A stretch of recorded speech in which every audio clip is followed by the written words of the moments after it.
Hello everybody, today we are going to talk about conditional operator. Imagine a situation like that. We have two variables, int a, and I will assign to that variable value 10, int b 20, and now imagine that I want to have string, which I will call message, and that message will have value that will depend on values of that variables. For example, I want to say here, hey, a is greater than b.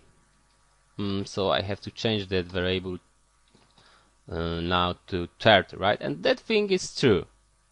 Now I can, for example, send it to the output, right? And everything is right now fine. But of course that variables can come here not from us, but they can come here, for example, from our user of our program, right? And then, for example, that might change to 10, and now that thing is not true. So we could try something like that. If a is greater than b, then assign to message a is greater than b. Otherwise, do something like that. But we could also try to use, because it's a good idea here, something what is called conditional operator. It looks like that. Let's do it in the comment. First we are making condition, and then after question mark we are going to write something what will happen, what will be assigned to that guy, for example here,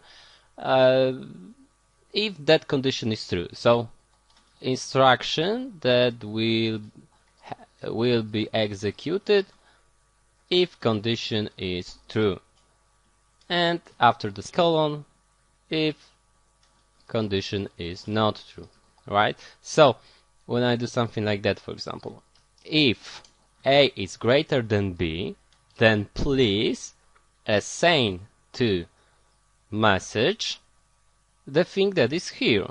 So a is greater than b, else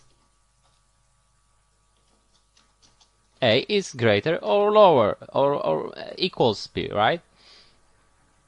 Now, as you can see, now when we build it, a is lower or it is equal to b. When I do something like that, as you can see, now everything is working fine, right?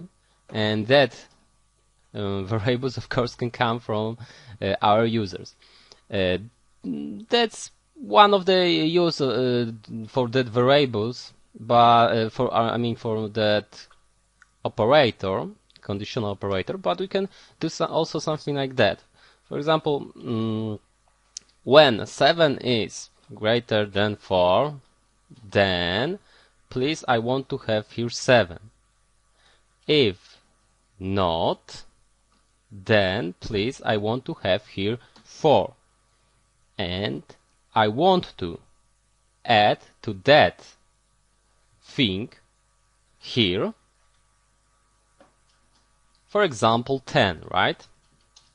Plus 10. And now 7 is of course greater than 4, then I will have here 7 from that thing, and 7 plus 10 is 17. But of course it is more useful when we do something like that. So for example, I want to create a program that will add to the higher number 10. So I'm here checking which one is higher, which one is bigger, right? And the one that is bigger will be used in that operation. So now it's 60, right? 50 plus 10. When I do something like that, so it will be 20 is now greater than this number. So I build it. As you can see, 20 plus 10 is 30.